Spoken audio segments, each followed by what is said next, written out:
আমার ছেলে ও মেয়ে একই বেডরুমে থাকত। একদিন গভীর রাতে হঠাৎ মেয়ের কান্নার মতো শব্দ শুনে আমি চমকে উঠলাম। শব্দটা এত অস্বাভাবিক ছিল যে আমার মনে অদ্ভুত এক উদ্বেগ তৈরি হলো। আমার মেয়ে ফিসফিস করে বলছিল, ভাই একটু আস্তে, মায়ের ঘর একদম পাশে। তার কথাগুলো শুনে আমার মনে সন্দেহ জন্মায়। আমি আস্তে করে তাদের ঘরের জানালা দিয়ে উকি দিলাম, আর যা দেখলাম তা দেখে আমার শ্বাস বন্ধ হয়ে যাওয়ার মতো অবস্থা হয়। আমার নাম অর্পিতা, আমি একজন সাধারণ গৃহবধূ। আমার দুটি সন্তান ছিল, একটি ছেলে এবং একটি মেয়ে। মেয়ে আমার নিজের সন্তান হলেও ছেলে আমার দ্বিতীয় বিয়ের পর আমার জীবনে আসে। তাদের বয়সের ব্যবধান ছিল 4 বছর। আমার মেয়ের নাম ছিল পায়েল এবং ছেলের নাম ঈশান। আমি ঈশানকে নিজের সন্তানের মতোই ভালোবাসতাম। আমার দ্বিতীয় বিয়ের আগে পায়েল হোস্টেলে থেকে পড়াশোনা করত। সে তার নতুন বাবা এবং ভাইকে খুশি মনে মেনে নিয়েছিল। তবে সে সিদ্ধান্ত নিয়েছিল যে তার পড়াশোনা হোস্টেলেই শেষ করবে। আমি তার ইচ্ছার উপর জোর দিইনি। সম্প্রতি পায়েল তার গ্র্যাজুয়েশন সম্পন্ন করে বাড়ি ফিরেছে। একই সময়ে ঈশানও তার পড়াশোনা শেষ করেছে। তারা দীর্ঘদিন পরে একে অপরের সঙ্গে দেখা করল। কয়েকদিনের মধ্যেই তারা চাকরির জন্য অন্য একটি শহরে যাওয়ার সিদ্ধান্ত নেয়। তাদের চাকরি একই শহরে হলেও ভিন্ন ভিন্ন কোম্পানিতে ছিল। তারা সিদ্ধান্ত নেয় একসঙ্গে থাকলে খরচ কম হবে। আমারও তাদের এই সিদ্ধান্ত ঠিক মনে হয়েছিল। তাই তাদের একসঙ্গে থাকার অনুমতি দিয়ে আমি তাদের কাজের জন্য অন্য শহরে পাঠিয়ে দিই। কিন্তু সন্তানদের চলে যাওয়ার পর বাড়ি খুবই ফাঁকা ফাঁকা লাগছিল। তবুও আমি জানতাম তাদের নিজেদের জীবন গড়ার জন্য এটি গুরুত্বপূর্ণ। আমাদের পরিবারের আর্থিক অবস্থা খুব ভালো ছিল না। আমার স্বামীর পেনশন ছিল খুবই সামান্য, যা দিয়ে পুরো পরিবারের খরচ চালানো কঠিন হয়ে পড়েছিল। সন্তানদের পড়াশোনার খরচ চালানোর জন্য আমরা আমাদের একমাত্র বাড়িটি বিক্রি করতে বাধ্য হই। বছরখানেক পরে আমাদের সন্তানরা চাকরি পেয়ে প্রতি মাসে কিছু অর্থ পাঠাতে শুরু করে। আমি সেই অর্থ কিছুটা বাড়ির খরচে ব্যয় করতাম, আর বাকিটা সঞ্চয় করতাম। এভাবেই 5 মাস কেটে যায়। তবে এই সময়ের মধ্যে আমি একবারও সন্তানদের দেখতে যেতে পারিনি। আমার স্বামী পক্ষাঘাতে আক্রান্ত ছিলেন এবং তার দেখাশোনার জন্য বাড়িতে আর কেউ ছিল না। 2 বছর পর দীপাবলির সময় ঘনিয়ে এলো। আমি সন্তানদের বাড়িতে আসার জন্য বলি, কিন্তু তারা কাজের ব্যস্ততার অজুহাত দিয়ে আসতে রাজি হয়নি। ফোনে তাদের কাছে আমার আকুতি জানালেও তাতে কোনো লাভ হয়নি। অবশেষে আমি নিজেই তাদের সঙ্গে দেখা করার সিদ্ধান্ত নিই। একদিন আমি আমার স্বামীর এক ঘনিষ্ঠ বন্ধুকে ডেকে তার যত্নের দায়িত্ব দিলাম এবং সন্তানদের কাছে যাওয়ার জন্য যাত্রা শুরু করলাম। ট্রেন স্টেশন থেকে আমি ভিডিও কল করে তাদের জানালাম যে আমি আসছি। আমার বড় ছেলে ঈশান এই খবর শুনে বিস্মিত হয়। সে আমাকে বলল, মা, তোমাকে আসার দরকার নেই, আমরা 3 দিনের মধ্যে বাড়ি ফিরব। তার কথায় আমি তাকে প্রতিশ্রুতি দিলাম এবং বাড়ি ফিরে এলাম। 3 দিন পর খুব সকালে প্রথম ট্রেনে আমার সন্তানরা বাড়ি ফিরে এলো। তাদের দেখে আমার চোখে পানি চলে এলো। আমি তাদের বুকে জড়িয়ে ধরলাম। আমার মনে হলো এটাই আমার জীবনের সবচেয়ে সুখের মুহূর্ত। আমি ঈশান ও পায়েলকে দীর্ঘদিন পর একসঙ্গে দেখে খুব খুশি হয়েছিলাম।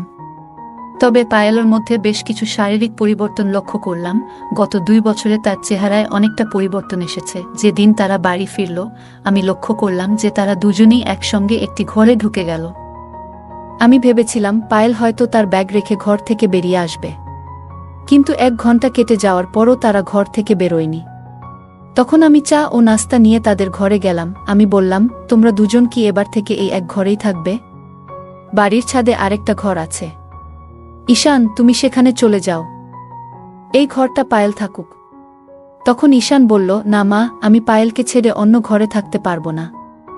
আমরা গত 2 বছর ধরে একই ঘরে থাকার অভ্যাস করে ফেলেছি, এখানেও ঠিক এমনই থাকব। তার কথা শুনে আমার একটু অস্বস্তি হলো। আমি পায়েলের দিকে তাকিয়ে বললাম, পায়েল, তুমি এখন আর ছোট নেই, আর তোমার ভাইও বড় হয়ে গেছে। একই ঘরে থাকা কি ঠিক হবে?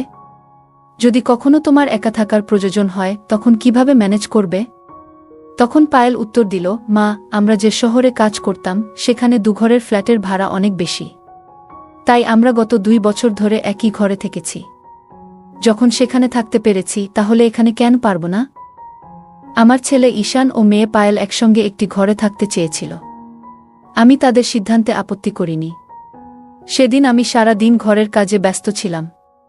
দুপুরে ঈশানের পছন্দের খাবার তৈরি করলাম এবং রাতে পায়েলের পছন্দের চাটপাটা পদ রান্না করলাম। কিন্তু লক্ষ্য করলাম পায়েল খাবার খুব কম খেল। এটা আমার কাছে অস্বাভাবিক মনে হলো। তখন আমি পায়েলকে জিজ্ঞেস করলাম, তুমি এত কম খাচ্ছ কেন? আগে তো তোমার প্লেট পুরো পরিষ্কার হয়ে যেত। পায়েল বলল, মা, এখন আমার রুচি বদলেছে। মেসের সাধারণ খাবারে অভ্যস্ত হয়ে গেছি। তুমি কাল থেকে সাদামাটা রান্না করো। তাদের মধ্যে এই পরিবর্তন দেখে আমার মনে হলো বাইরে থাকার অভিজ্ঞতা তাদের আরও দায়িত্বশীল এবং পরিস্থিতি অনুযায়ী মানিয়ে নেওয়ার ক্ষমতা শিখিয়েছে। তবে আমি লক্ষ্য করছিলাম তারা দুজনই একে অপরের থেকে এক মুহূর্ত দূরে থাকতে পারছিল না। যেখানে পায়েল থাকত, ঈশান ঠিক সেখানেই চলে যেত। এক রাতে আমার স্বামী ঘুমিয়ে পড়ার পর আমি তাদের ঘরে গেলাম। আমার এবং তাদের ঘর পাশাপাশি ছিল। আমি ভাবলাম একটু তাদের সঙ্গে কথা বলি। ঘরে ঢুকে দেখি ঈশান পায়েলের হাত ধরে বসে আছে। আমাকে দেখে তারা চমকে উঠল, যেন তারা কিছু লুকাচ্ছিল।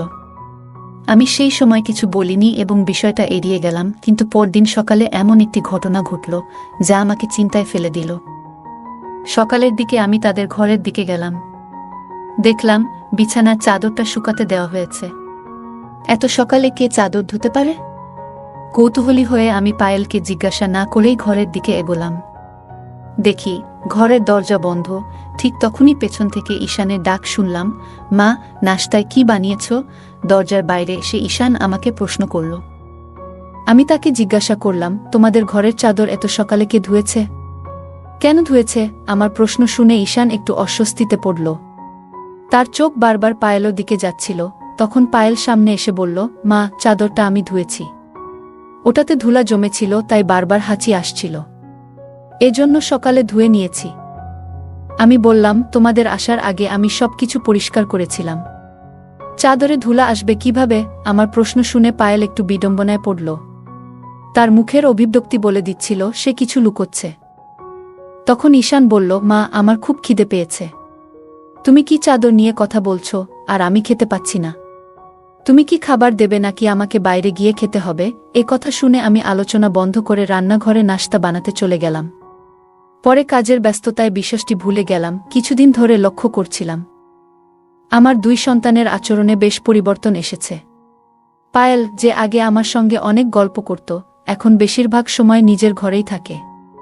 সে আমার সামনে বেশিক্ষণ থাকতে চায় না। সেদিন সন্ধ্যায় খাবার খাওয়ার সময় পায়েলর হঠাৎ শরীর খারাপ হয়ে গেল। খাওয়া শুরু করতেই সে থালার দিকে তাকিয়ে রইল এবং কিছুক্ষণের মধ্যেই বমি ভাব শুরু হল। দ্রুত বাথরুমের দিকে ছুটল, আর ঈশানও তার পেছনে গেল। আমি হতবাক হয়ে গেলাম। বুঝতে পারছিলাম না হঠাৎ কি হল। আমিও বাথরুমের কাছে গেলাম। তখন ঈশান পায়েলকে কাঁধে ভর দিয়ে বাইরে নিয়ে আসছিল। ঈশানের পায়েলকে ধরে রাখার ভঙ্গি আমার কাছে কিছুটা অস্বাভাবিক লাগল। তার এক হাত ছিল পায়েলর কাঁধে এবং আরেকটি ছিল তার কোমরে। এটি দেখে আমার মনে অদ্ভুত অনুভূতি হল। তারা এমন আচরণ কেন করছে?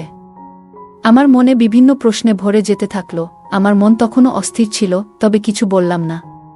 পায়েলকে আরাম দেওয়ার জন্য আমি নিজেই তার পাশে গিয়ে তাকে হাত ধরে ঘরে নিয়ে এলাম। তারপর তাকে এক গ্লাস পানি দিলাম এবং জিজ্ঞাসা করলাম, তোমার হঠাৎ এমন বমি ভাব হলো কেন? খাওয়া শুরুর আগেই তো বমি লাগছে। আমার প্রশ্নের উত্তর ঈশান দিল, মা, পায়েল ঘরে বসে তেলমসলা দেওয়া চিপস খেয়েছে, তাই এখন তার এমন লাগছে। পায়েলও ঈশানের কথা সমর্থন করে বলল, হ্যাঁ মা, আমি চিপস খেয়েছি। এখন থেকে আর এমন করবই না। আমি জিজ্ঞাসা করলাম, এখন কেমন লাগছে? একটু খেয়ে নাও, তারপর বিশ্রাম করো। পায়েল বলল, মা, আমি অনেক চিপস খেয়ে ফেলেছি, এখন আর খেতে ইচ্ছে করছে না। আমি ঘুমাতে যাচ্ছি, তোমরা খেয়ে নাও। এটা বলেই পায়েলও তার ঘরে চলে গেল। তার না খেয়ে ঘুমাতে যাওয়াটা আমাকে বেশ অস্বস্তিতে ফেলল। রাতের খাবার শেষে আমি তার জন্য এক গ্লাস দুধ নিয়ে গেলাম। রাত তখন প্রায় 9টা। দেখলাম তারা দুজনেই ঘরের দরজা বন্ধ করে দিয়েছে। আমি দরজায় টোকা দিতেই ঈশান দরজা খুলল। ঘরের ভেতরে তাকিয়ে দেখি পায়েল ঘুমিয়ে আছে এবং ঈশান তখনও জেগে আছে। পায়েলকে গভীর ঘুমে দেখে আমি তাকে আর ডাকলাম না। দুধ রেখে আমি ফিরে আসতে চাইলাম, কিন্তু বেরোনোর সময় আমার শাড়ির আঁচল দরজার খুঁটিতে আটকে গেল। যখন সেটা খুলতে চেষ্টা করছিলাম, তখন ভেতর থেকে পায়েলর গলার শব্দ পেলাম। সে ঈশানকে বলছিল, ভাই, মা কি চলে গেল? তার কথায় বোঝা গেল সে ঘুমানোর ভান করছিল। এই কথা শুনে আমি আবার দরজায় নক করলাম। ঈশান দরজা খুলে জিজ্ঞাসা করল, মা, আবার কি হলো? আমি সোজা জিজ্ঞাসা করলাম, তোমাদের মধ্যে কি চলছে? পায়েল কেন ঘুমানোর ভান করছিল। পায়েল তখন উঠল এবং বলল, মা, আমি ভেবেছিলাম তুমি কিছু খাওয়ার জন্য নিয়ে এসেছ। আমি তো খেতে চাইনি, তাই ঘুমানোর ভান করছিলাম। তাদের এমন আচরণে আমার সন্দেহ আরও বাড়ল। আমি ঈশানকে বললাম, আজ রাত তুমি তোমার বাবার সঙ্গে আমার ঘরে শুয়ে পড়ো, আমি পায়েলর সঙ্গে থাকব। এই কথা শুনে ঈশান বলল, মা, আমি এই ঘর ছেড়ে কোথাও যাব না। পায়েলও বলল, মা, আমি ভাইয়ের সঙ্গেই থাকব, ও না থাকলে আমার ঘুম আসে না। ওরা আমার কথা কিছুতেই শুনতে চাইছিল না। অবশেষে আমি বললাম, ঠিক আছে, তোমরা একই ঘরে থাকতে পারো, তবে আজ থেকে দরজা বন্ধ করবে না। ওরা বাধ্য হয়ে আমার কথা মেনে নিল। পরের দিন সকালে আমার বড় দিদি বাড়ি এলেন। তার আগমনে সবাই খুশি হয়ে গেল। দিদি বললেন, আমি বিশেষ করে তোমাদের সঙ্গে সময় কাটাতে এসেছি। কথাবার্তার মাঝে দিদি পায়েলর বিয়ের প্রসঙ্গ তুললেন। তিনি বললেন, আমাদের পায়েল এখন বিয়ের উপযুক্ত হয়ে গেছে। আমার বড় দিদি বললেন, পায়েল এখন বড় হয়েছে, ওর বিয়ের কথা ভাবা উচিত। কথার মাঝেই তিনি নিজের সঙ্গে আনা কয়েকজন ছেলের ছবি বের করলেন। দিদি যখন পায়েলকে ছবিগুলো দিলেন, তখন ঈশান তাড়াতাড়ি ছবিগুলো নিজের হাতে নিয়ে নিল। ঈশান বলল, মাসি, এই ছেলেগুলো পায়েলের জন্য একদম ঠিক নয়। ওর জন্য এমন একজন হতে হবে যিনি আমার মতো স্মার্ট এবং সুন্দর। আপনি কেমন করে এমন বয়স্ক ছেলেগুলোর ছবি আনলেন? আমার দিদি ছিলেন কঠোর স্বভাবের এবং মজা একদম পছন্দ করতেন না। তখন ঈশান মজা করছিল না নাকি সিরিয়াস ছিল সেটা বোঝা কঠিন ছিল। কিন্তু তার কথা শুনে দিদি রেগে গেলেন। তিনি বললেন, তোমার বোঝার দরকার নেই, এই ছেলেরা মাত্র 5 বছরের বড়। স্বামী স্ত্রীর বয়সের এতটুকু পার্থক্য তো থাকতেই পারে। ঈশান জবাব দিল, 5 বছরের নয়, স্বামী স্ত্রীর বয়সের পার্থক্য 3 বছরের বেশি হওয়া উচিত নয়। আমি নিজেই এমন একজন খুঁজে দেব যে পায়েলের জন্য একদম উপযুক্ত হবে। ঈশানের এই কথাগুলো আমার কাছেও অদ্ভুত লাগল। সেখানে পায়েলের বিয়ের কথা হচ্ছিল, আর সে নিজেকে পাত্রের সঙ্গে তুলনা করছিল। তাই আমি তাকে কিছু না বলে বললাম, তুমি এখন তোমার ঘরে যাও। ঈশান রুমে চলে যেতেই পায়েলও তার পেছনে চলে গেল। যখন ওরা দুজন রুমে চলে গেল, তখন আমার বড় দিদি, আমার বোন, আমাকে বলল, অর্পিতা, এই কথাটি আমি তোমাকে 20 বছর আগেও বলেছিলাম, যখন তুমি বিয়ে করতে চলেছিলে। তোমার স্বামীর সঙ্গে আমার কোনো সমস্যা ছিল না, কিন্তু তার সৎ ছেলেকে গ্রহণ করা আমার কখনোই ঠিক মনে হয়নি। তুমি যদি 2 মেয়ের বাবা এমন একজনের সঙ্গে বিয়ে করতে, তবে সেটাও ঠিক থাকত। কিন্তু তুমি সৎ ছেলেকেও গ্রহণ করলে, যা আমার কাছে কখনোই গ্রহণযোগ্য ছিল না। এখন যেভাবে বাড়ির পরিস্থিতি দেখছি, সেটাও ঠিক মনে হচ্ছে না। তার আচরণে কিছু একটা সমস্যা রয়েছে। আমি আমার বড় বোনকে বললাম, দিদি, তুমি এসব কি বলছো? দিদি বলল, আমি জানি আমার কথা তোমার খারাপ লাগবে, কিন্তু আমি সবসময় সত্য বলি। আমি তোমার ছেলে মেয়েদের উপর একটুও ভরসা করতে পারি না, আর তোমাকেও করতে বলবো না। আমি পায়েলকে জানি, কিন্তু তোমার সৎ ছেলেকে তুমি এখনো পুরোপুরি বুঝতে পারনি। তুমি তাদের দুজনকে একসঙ্গে শহরে পাঠিয়েছ, এটা তোমার সবচেয়ে বড় ভুল। এখন তারা বড় হয়ে গেছে। তুমি কি জানো, শহরে ভাইবোন বন্ধুর মতো থাকে, কিন্তু সম্পর্ক বন্ধুত্বের চেয়েও এগিয়ে যেতে পারে। তুমি কি কখনো তাদের ফ্ল্যাটে গিয়েছ? না, যাওনি। আমি শুধু চাই তাদের সম্পর্কে এমন কিছু না ঘটুক যা আমাদের পরিবারের জন্য লজ্জার কারণ হয়ে দাঁড়ায়। দিদির কথা তিক্ত ছিল, কিন্তু এখন আমিও ঈশান আর পায়েলের আচরণ নিয়ে সন্দেহ করতে শুরু করেছি। কিছুদিন ধরে বাড়িতে একটা অদ্ভুত পরিবেশ তৈরি হয়েছিল। ঈশান আর পায়েল একে অপরের কাছ থেকে এক মুহূর্তের জন্য আলাদা হতো না। পায়েল যেন আমাকে এড়িয়ে চলছিল। সেই রাতে আমার দিদি বাড়িতে ছিলেন, তাই আমি তার সঙ্গে হলঘরে ঘুমিয়েছিলাম। দিদির কথাগুলো সারা রাত আমার মনের শান্তি কেড়ে নিয়েছিল। রাত প্রায় 2টা নাগাদ যখন আমার ঘুম ভাঙল এবং আমি পাশ ফিরলাম, তখন লক্ষ্য করলাম বাচ্চাদের ঘরের লাইট এখনো জ্বলছে। বিষয়টি দেখে আমি কৌতূহলী হয়ে তাদের ঘরের দিকে এগিয়ে গেলাম। ঘরের বাইরে পৌঁছানোর পর আমি পায়েলের গলা শুনতে পেলাম। সে বলছিল, দাদা, তাড়াতাড়ি লাইট বন্ধ করো। মা যদি আমাদের ঘরের দিকে তাকায়, তাহলে সবকিছু ফাঁস হয়ে যাবে। এই কথা শুনে আমি দরজার ফাঁক দিয়ে উকি দিলাম। দেখলাম ঈশান পায়েলের কাঁধে হাত রেখে তাকে বিছানার দিকে নিয়ে যাচ্ছে। পায়েলের হাঁটার ভঙ্গিমাও যেন একটু অস্বাভাবিক লাগছিল। ঠিক কি ঘটছিল তা বোঝা আমার পক্ষে তখন সম্ভব ছিল না। আমি সেই রাতে তাদের কোনো প্রশ্ন করতে পারিনি, কারণ বাড়িতে আমার বড় দিদি ছিলেন এবং তার সামনে আমি কোনো অস্বস্তিকর পরিস্থিতি তৈরি করতে চাইনি। তবু দরজার কাছ থেকে স্পষ্টভাবে শুনতে পেলাম তাদের কথোপকথন। পায়েলের কথা মতো ঈশান ঘরের লাইট বন্ধ করল। তবে আলো নিভে গেলেও তাদের কথোপকথন থামল না। ঈশান বলছিল, শহরের ফ্ল্যাটে আমাদের উপর কেউ নজর রাখার ভয় নেই, আমরা সেখানে নিজেদের মতো করে থাকতে পারতাম। কেউ জানত না যে আমরা ভাই বোন। কিন্তু এখানে মায়ের নজর সব সময় আমাদের উপর থাকে। কোনো ব্যক্তিগত জায়গা বা সময় আর অবশিষ্ট নেই। পায়েল বলল, হ্যাঁ, তুমি ঠিকই বলেছ। আমরা এখানে আর বেশি দিন থাকতে পারব না। যদি আমাদের কিছু কথা মায়ের কানে পৌঁছে যায় তাহলে সব শেষ হয়ে যাবে। মা বারবার আমাকে ডেকে কথা বলার চেষ্টা করছে। আমি যদি তার সামনে বেশি সময় থাকি তবে তিনি হয়তো সব কিছু বুঝে ফেলবেন। আমাদের যত তাড়াতাড়ি সম্ভব শহরে ফিরে যেতে হবে। আমি আর মিথ্যে লুকিয়ে রাখতে পারছি না। এরপর পায়েল বলল, ঈশান ভাইয়া, আমি কখনো ভাবিনি যে আমাদের সম্পর্ক এই পর্যায়ে পৌঁছাবে।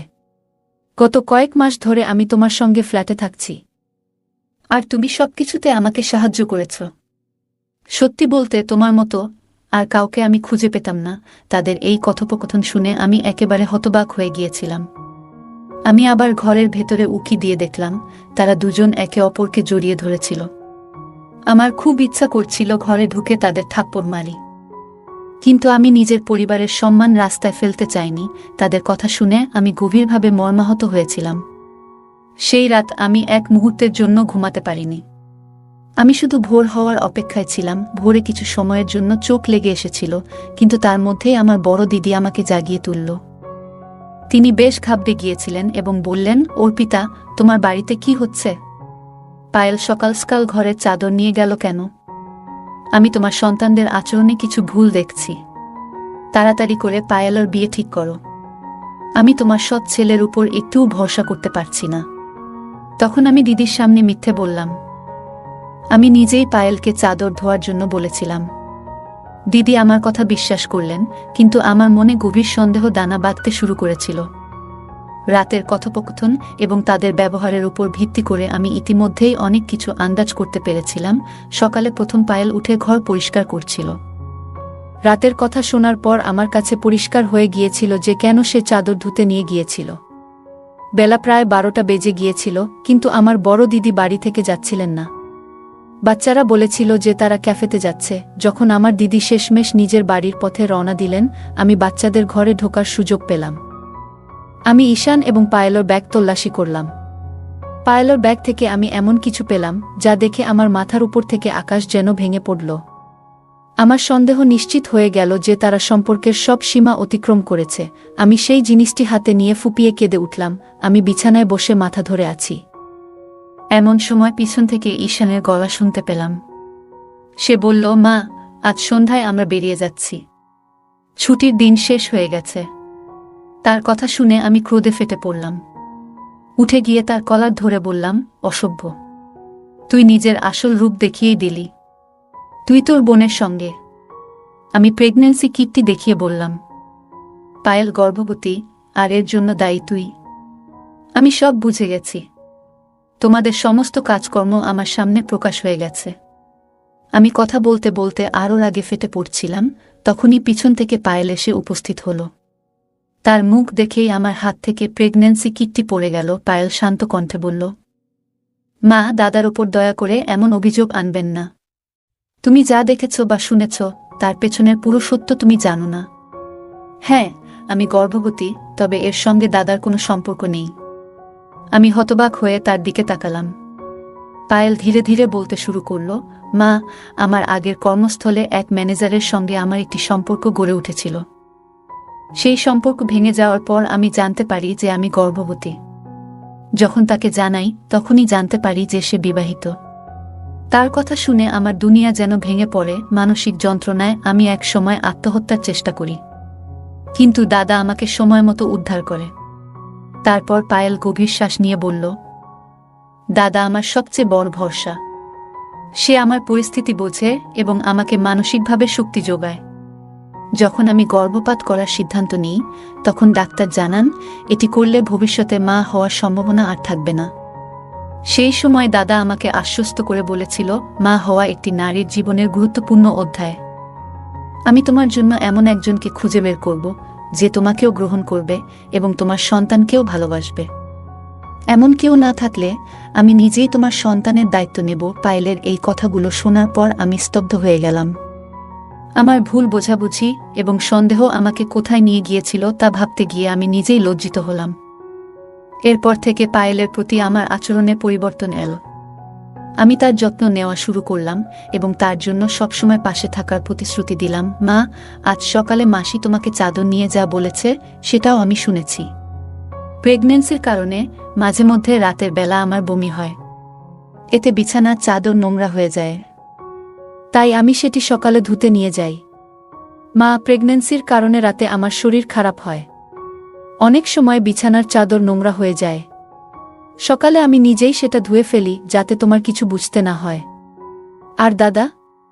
দাদা শুধু আমার ভাই নয়, তার থেকেও অনেক বেশি। তিনি আমার জন্য বাবা মা আর ভাইয়ের মতো সবকিছুই করেছেন। মা, দয়া করে তার উপর এমন কোনো অভিযোগ আনবেন না যা তিনি কখনোই করেননি। পায়েলর মুখ থেকে এই কথাগুলো শুনে আমার নিজের চিন্তাভাবনা নিয়ে খুবই লজ্জা হলো। আমি এতদিন ঈশানকে সৎ সন্তান বলে মনে করেছি, কিন্তু সে তার বোনের প্রতি সৎ ভাইয়ের চেয়েও বেশি ভালোবাসা এবং সম্মান দেখিয়েছে। সে এমন এক পরিস্থিতি খুবই বিচক্ষণতার সঙ্গে সামলেছে, যেখানে না আমার কিছু জানতে হয়েছে, না কোনো সমস্যা সৃষ্টি হয়েছে। আমি ঈশানের কাছে ক্ষমা চাইলাম এবং পায়েলর ভুলের জন্য তাকেও মাফ করে দিলাম। এরপর থেকে আমি নিজে পায়েলর যত্ন নিতে শুরু করলাম। ঈশান তার দেওয়া প্রতিশ্রুতি রেখেছে।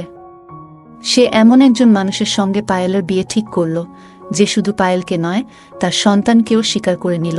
এইভাবে ঈশান শুধু একজন ভাইয়ের দায়িত্ব পালন করেনি, বরং পরিবারের প্রধান হিসেবেও তার কর্তব্য সম্পূর্ণ করেছে। গল্পের মূল চরিত্র প্রথমে যে ঘটনাটি দেখেছিল এবং তার ভিত্তিতে যে সিদ্ধান্ত নিয়েছিল তা ছিল সম্পূর্ণ ভুল বোঝাবুঝির ফল। এটি আমাদের শেখায় কোনো বিষয়কে বাইরে থেকে দেখে সিদ্ধান্ত নেওয়া অনুচিত। কখনো কখনো পরিস্থিতি যা মনে হয় তা আসলে সেভাবে ঘটে না। সন্দেহের ভিত্তিতে কাজ করার আগে পুরো সত্য জানা প্রয়োজন। সন্দেহ সম্পর্ক এবং পারিবারিক বন্ধনকে ধ্বংস করতে পারে, তাই ধৈর্য এবং যুক্তির মাধ্যমে পরিস্থিতি বোঝা উচিত। ঈশানের চরিত্রটি দেখায় যে পরিবারের দায়িত্ববোধ এবং আত্মত্যাগ কেমন হওয়া উচিত। সে তার বোনকে সমর্থন করেছে, তার সমস্যাগুলো বোঝার চেষ্টা করেছে এবং সর্বোপরি একটি সমাধান খুঁজে বের করেছে। গল্পে পায়েলের মা প্রথমে ঈশানের প্রতি ভুল ধারণা পোষণ করেছিলেন, কিন্তু সত্য জানার পর তিনি নিজের ভুল বুঝতে পেরে তা মেনে নেন এবং ঈশানের কাছে ক্ষমা চান। এটি শিক্ষা দেয় যে ভুল স্বীকার করা একটি শক্তিশালী গুণ। ঈশান পায়েলকে মানসিক সহায়তা প্রদান করে তার জীবনে গুরুত্বপূর্ণ ভূমিকা পালন করেছে। এটি দেখায় বিপদের সময় একজন সঠিক মানুষ পাশে থাকলে পরিস্থিতি অনেক সহজ হয়ে যায়। বন্ধুরা, এই ছিল আজকের গল্প। বন্ধুরা, যদি এই গল্পটি ভালো লেগে থাকে তাহলে দয়া করে ভিডিওটি লাইক করুন এবং আমাদের চ্যানেলটি সাবস্ক্রাইব করুন। পাশে থাকা বেল আইকনটি প্রেস করুন যাতে করে আমরা যখনই নতুন ভিডিও আপলোড করি তার নোটিফিকেশন সবার আগে আপনার কাছে পৌঁছে যায়। ধন্যবাদ, দেখা হবে আমাদের পরবর্তী ভিডিওতে।